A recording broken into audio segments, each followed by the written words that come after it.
Productivity को 10x करने का हैक मिला ही था कि दिमाग में एक ख्याल आया, यार ये सच में भी काम करेगा या। हाँ, इसी डाउट को क्लियर करने के लिए मैंने खुद से ये हैक ट्राई करा। मैं पिछले 2-3 दिन से इस हैक को ट्राई कर रहा हूँ और आगे काम, स्ट्रेस, डिस्ट्रैक्शन, आगे जो हुआ, इससे पहले मैं आपको एक बात बताना चाहता हूँ, वो ये। अरे रुको ज़रा, सब्र करो, पहले हैक तो जान लो, रिजल्ट उसके बाद देख लेना। और वैसे भी सब्र का फल मीठा होता है। देखो, इस दुनिया में ना 2 टाइप के लोग होते हैं। पहले वो जो अपना हर एक पल, हर एक सेकंड प्रोडक्टिव बनाना चाहते हैं, जिनके बारे में पिछली वीडियो में बात करी थी। बट इस चीज़ के लिए वो टाइम टेबल जैसे हैक्स का यूज़ करते हैं, जो कि कितना फॉलो होता है ये मुझे बताने की ज़रूरत नहीं है। फिर आते हैं दूसरे टाइप के लोग, जो कि लॉन्ग टर्म की सोचते हैं, यानी कि अगले 5, अगले 10 सालों में मेरा गोल क्या होगा वो सोचते हैं। बट देखो, ये सूरज जितना बड़ा गोल ना, सूरज जितना ही दूर भी है, जिसके लिए आज मेहनत करना थोड़ा मतलब बहुत डिफिकल्ट है। और इन्हीं दोनों डॉट्स के एकदम बीचों बीच लाया करता है ये हैक, जो ना सिर्फ आपको और भी ज़्यादा प्रोडक्टिव बनाएगा, बट साथ ही साथ आपको हर रोज़ एक फीलिंग ऑफ सेटिस्फैक्शन भी देगा।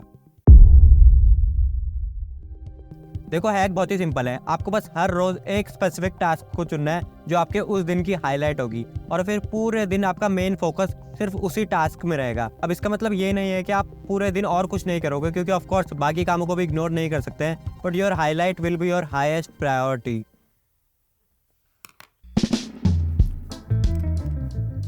तो ये होगी हमारे आज की हाईलाइट, और अब मैं आपको दिन के एंड में बताऊंगा कि इस हाईलाइट का क्या हुआ। और हाँ, पेपर में लिखना ज़रूरी नहीं है, आप अपने दिमाग में भी रख सकते हो। देखो, हम दिन भर में ना अलग अलग टास्क में स्विच करते रहते हैं, जिसमें से कि 90% तो ज़रूरी भी नहीं होते हैं। और ऐसे में ये हाईलाइट मेथड आपका अटेंशन सबसे ज़रूरी टास्क पर लाता है, ताकि आप खुद प्रोएक्टिवली ये चूज़ कर सको कि आपको अपना टाइम कहाँ स्पेंड करना है। तो जो वीडियो एडिटिंग वाला हाईलाइट था वो मैंने सक्सेसफुली पूरा कर लिया है।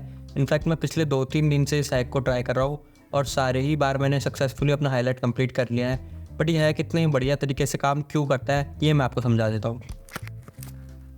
तो मान लो ये हो आप, मान लो, और ये हैं आपके गोल्स। अब आप और आपके गोल्स के बीच में ना बहुत सारा फॉग होता है, जैसे कि काम, स्ट्रेस, डिस्ट्रैक्शन वगैरह वगैरह। फॉर एग्जांपल, किसी दिन आप सुबह जल्दी उठ जाते हो और फिर आप सोचते हो कि आज मैं कुछ अच्छा कर लेता हूँ, बट क्योंकि आपको पता ही नहीं होता है कि आपको क्या करना है, तो या तो आप अपना फ़ोन चलाने लग जाते हो या तो वापस से सो जाते हो। और इसी फॉग को दूर करता है ये हाईलाइट हैक। देखो, जब भी आप अपने दिन की कोई हाईलाइट चूज़ करते हो ना, तो आप अपने उस दिन को मीनिंग प्रोवाइड कर रहे होते हो। और इसीलिए हाईलाइट हैक कितना अच्छे से काम करता है, क्योंकि ये आपके और आपके गोल्स के बीच में क्लैरिटी ला देता है। और इस हाईलाइट को यूज़ करते समय जब भी मुझे कोई खाली टाइम मिलता था, तो क्योंकि मुझे ऑलरेडी पता था कि मुझे उस दिन क्या करना है, तो मुझे सोचने की ज़रूरत नहीं पड़ती थी और मैं डायरेक्टली अपने उस काम पर लग जाता था। और इसीलिए हाईलाइट हैक कितना अच्छे से काम करता है। पर इस हैक को और भी ज़्यादा एफिशिएंटली यूज़ करने के लिए ना आपको एक सही हाईलाइट चुनना आना चाहिए। अब देखो, एक अच्छी हाईलाइट पिक करने के सिर्फ 3 मेन तरीके हैं। यानी कि जो काम आपके लिए अभी सबसे ज़्यादा इंपॉर्टेंट और सबसे ज़्यादा अर्जेंट है, उसे अपनी हाईलाइट चूज़ करो, और फिर पूरे दिन भर अपना मेन फोकस सिर्फ उसी काम पर दो। यानी कि जब आपके पास कोई अर्जेंट काम नहीं है, तो किसी ऐसे काम को अपनी हाईलाइट चुनो जो कि आप बहुत समय से करना तो चाह रहे थे बट कर नहीं पा रहे थे। अब तीसरा पॉइंट बताने से पहले मैं आपको एक बात बताना चाहता हूँ, वो ये कि मेरी जो कल की स्क्रिप्टिंग वाली हाईलाइट थी वो पूरी नहीं हो पाई अनफॉर्चुनेटली, क्योंकि मैं दिन भर बहुत ज़्यादा बिजी था। और यही तीसरा पॉइंट भी है कि ज़रूरी नहीं है कि आप हर दिन अपनी हाईलाइट पूरी ही कर पाओगे, एंड इट्स प्रीटी ओके। देखो, हम दिन भर में ना अपनी लाइफ में अलग अलग चीज़ों से डील करते हैं, और ऐसे में ज़रूरी नहीं कि जो चीज़ मेरे लिए काम करती है वो चीज़ आपके लिए भी काम करे, और ज़रूरी नहीं कि जो मेथड एक बार काम करता है वो हर बार आपके लिए काम करे। इसीलिए किसी भी हैक को, किसी भी मेथड को एकदम टाइटली फॉलो करने के बजाय उसे अपने हिसाब से मोल्ड करना सीखो, ताकि आप वो ढूंढ पाओ जो आपके लिए काम करता है। क्योंकि it's not about saving time, it's about making time for what really matters.